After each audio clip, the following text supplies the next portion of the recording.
வாக்காளர் ஆதரவு எப்படி இருக்கு சார்? சார் நான் கிட்டத்தட்ட செங்கல்பட்டில் ஆரம்பித்து திருப்பூர் பாலுனுக்கு சப்போர்ட் பண்ண ஆரம்பித்தேன்.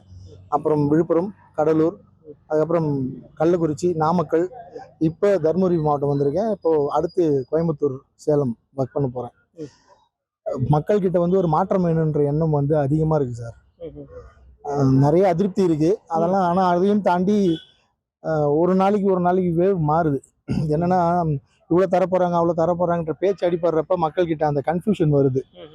அதனால இந்த 3 நாள் ரொம்ப முக்கியமான 3 நாள். அண்ட் இந்த எலெக்ஷனுமே ரொம்ப கூர்ந்து கவனிக்கப்பட வேண்டிய ஒரு எலெக்ஷன். சார் மக்கள் வந்து சட்ட பாதுகாப்பு கேட்குறாங்க சார். அவங்களுக்கு வந்து ஒரு 5 வருஷத்துக்கு முன்னாடி வரைக்கும் இவ்வளோ பயம் இல்லை சார். இப்போ வந்து இந்த போதைப் பொருள் உட்கொள்கிற பழக்கம் வந்து ரொம்ப அதிகமாக இருக்குது. இதனால இளைஞர்கள் பாதிக்கப்படுறதும் இல்லாமல் அதனால அவங்களுக்கு என்ன செய்யறோன்னு தெரியாமல் பெண்களுக்கு வந்து நிறைய அச்சுறுத்தலும் துன்புறுத்தலும் நடக்க ஆரம்பிச்சிருது. சமீபத்தில் நடந்த கிரைம் ரேட்ஸில் பார்த்தீங்கன்னா அதுக்கு ரீசன் என்ன? இப்போ நடந்த அத்தனை 2 வயசு குழந்தையிலேருந்து இப்போது அந்த பாத்ரூம் கழிவறைக்கு போன பெண்ணோட கொலை வரைக்கும் ஆகட்டும், எல்லாத்துக்குமே காரணம் வந்து முன்பகையோ கோபமோ அதெல்லாம் இல்லை. அவங்களுக்கு அது தெரியாத அளவுக்கு மீறின போதை வஸ்துக்கள். அது வந்து இப்போ டாஸ்மாக்ல விற்கிற சரக்கு இல்லை, அதுலயாவது அவங்களுக்கு வந்து ஏதோ குடிச்சு பழக்கமாகி அந்த ஒரு அறிவு இருக்கு. இப்போ புதுசாக வர இந்த கிறிஸ்டல் ட்ரக், மெத்தஃபெட்டமைன், கஞ்சா அப்படின்னு இதெல்லாம் எடுத்துட்டாங்கன்னா தாய் யாரு தாரம் யாருன்னு தெரியாத நிலைமைக்கு வந்து அவங்க புத்தி பதிலிச்சு போகுது. இது ரொம்ப டேஞ்சரஸான ஒரு சுச்சுவேஷன் சார். இதுல இருந்து வெளியே வரணும்னு நினைக்கிறாங்க. மக்களோட முதல் கோரிக்கை அதான். பணப்புழக்கம் இல்லை, வருமானம் இல்லை, மூனோபொலி ஆயிடுச்சு. இதெல்லாம் தாண்டி இன்னைக்கு வந்து ட்ரக் ஃப்ரீ சொசைட்டி வேணும்னு நினைக்கிறாங்க. பெண்களுக்கு பாதுகாப்பு வேணும்னு நினைக்கிறாங்க. இதுதான் தலையாய கோரிக்கையா இருக்கு எல்லா இடத்துலையுமே. வேட்பாளர் பலம் என்ன சார்? ஒரு வேட்பாளருமே சார் அவங்க இதுக்கு முன்னாடி என்ன பண்ணியிருக்காங்கன்னு ஹிஸ்ட்ரி ட்ராக் ரெக்கார்ட்ஸ் பார்க்குறாங்க. கரப்ஷன் எந்த அளவுக்கு அவங்க பண்ணியிருக்காங்கன்றத மக்கள் கூர்ந்து கவனிக்கிறாங்க. இப்போ கொஞ்சம் மக்கள் படித்த வேட்பாளராக கேட்குறாங்க சார். போகிற இடத்துலலாம் நீங்கள் என்ன பண்ணியிருக்கீங்க, கேரியர் என்ன உங்கள் க்ரோத் என்னன்னு கேட்குறாங்க. நான் போய் பிரச்சாரம் பண்ண இடத்துல எல்லாமே கேட்குறாங்க, இவர் இங்கே தொகுதி என்ன பண்ணியிருக்காரு, இங்கே வந்து நிற்கிறாருன்ற கேள்வி இருக்குது.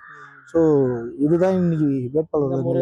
கட்சி ஆட்சிக்கு வரணும், கண்டிப்பாக என்டிஏ கூட்டணி ஆட்சிக்கு வரணும் அப்படிங்கிறதுக்காக தான் இவ்வளோ பேர் ஓடிட்டு இருக்கோம். இவ்வளோ ஹார்ட் ஒர்க்கு. என்னன்னா இவங்க வந்து டிஎம்கே கூட்டணி வந்து நரேட்டிவ் செட்டிங்ல ரொம்ப ஸ்ட்ராங்காக இருக்காங்க. அவங்க வந்து மீடியா ப்ரொமோஷன்லையும் சோஷியல் மீடியா ப்ரொமோஷன்லையும் ரொம்ப ஸ்ட்ராங்காக இருக்காங்க. அது எல்லாத்தையும் பிரேக் பண்ணி எடப்பாடியார் தலைமையில் என்டிஏ கூட்டணியில் ஆட்சி அமையணும் அப்படின்றது தான் எல்லாரோட குறிக்கோள், நோக்கம்.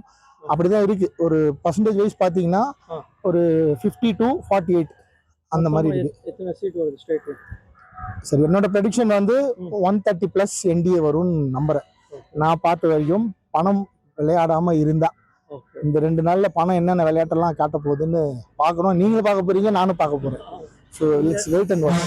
இந்த தொகுதி மக்களுக்கு என்ன சொல்றீங்க சார்? தருமபுரியை பொறுத்த வரைக்குமே எப்பவுமே இது வந்து பாமகவோட பலமான இடம் சார். ஸ்ட்ராங்கஸ்ட் ஜோன் பாமக எதுனா ஃபர்ஸ்ட் பிளேஸ் இந்த இடம் தான்.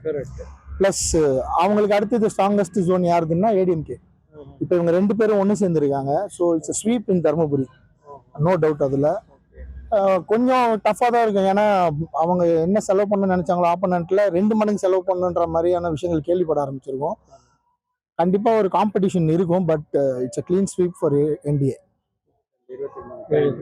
Thank you so much sir. 23 தெரியும், மே 4 இது ரிஃப்ளெக்ட் ஆகும்னு நம்புறேன். இறைவனையும் வேண்டிக்கிறேன். Thank you sir.